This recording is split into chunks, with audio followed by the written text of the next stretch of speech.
All right, guys, Merry Christmas. I want to jump right into leverage. And what it is, it's essentially the use of debt to make your dollar earn you more return.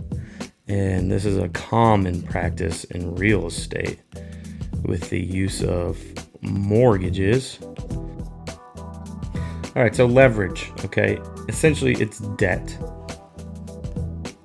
So leverage really is the use of debt, and it allows your dollar to potentially make you $3. And most people can understand the use of leverage and debt by the housing market, by paying a mortgage, putting a down payment down, and then borrowing the rest and paying an interest rate every month, and that's called your mortgage. Okay, so that's very common. Everybody understands that. I'm going to explain leverage and the use of debt for that purpose.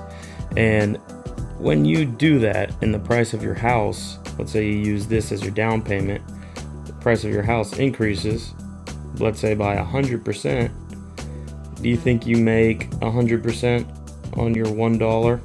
No, you actually make more than 100%, which is leverage. So let's get right into that.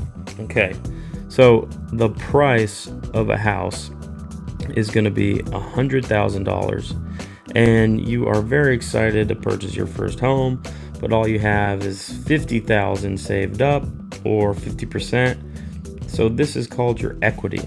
Okay, so how do you make the rest? Well, you borrow it, and this is going to be the debt. In real estate, that's your mortgage payment, part of your mortgage. So you're going to go to the bank, they're going to give you $50,000, and boom, you can go to the homeowner and say, I want to buy your house, here's $100,000, boom. But what happens when the price goes to $200,000? Let's say you bought it at the perfect time.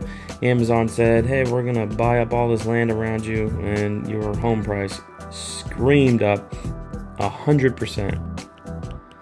Now what happens? Well, the debt is still the same.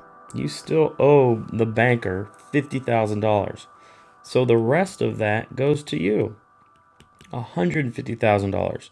So even though the asset, the price of the house, went up 100%, your equity went up 300%.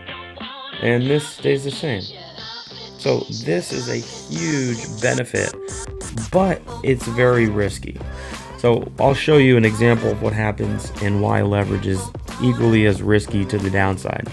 Let's take our example of a $100,000 home and your $50K equity plus that same debt of $50K. Now, we're going to repeat 2007, 2008, and you're going to lose 50% of that market value in the price. Well, the same thing happens. Your debt is unchanged at $50K.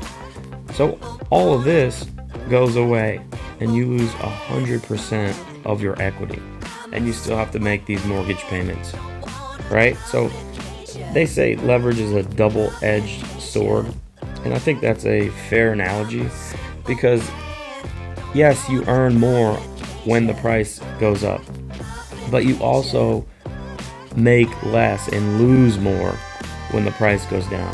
Mortgage is a perfect example to understand what leverage is, because this applies to stocks. So let's say you have a $50 stock that you want to buy, and you put 50% down, and you borrow 50%. Okay, it's actually the same exact thing as the example we did before. $100, the stock price goes up, this goes to $75, you still own $25. So instead of having a 100% return, you have a 300% return, and that stays the same. And just like in using leverage with houses, if the stock price falls from 50 to 25, you still owe $25 debt. This is your debt, your margin, they call it margin. And your equity, which is the stock, guess what? Goes from 25 to minus 100%. Zero.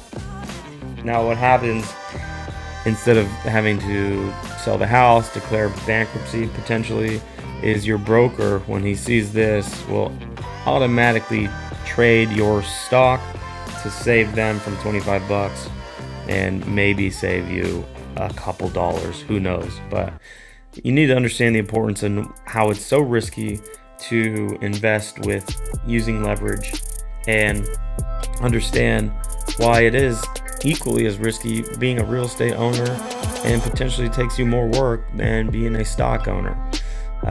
So that's all I got, and I hope that helps you. Thanks.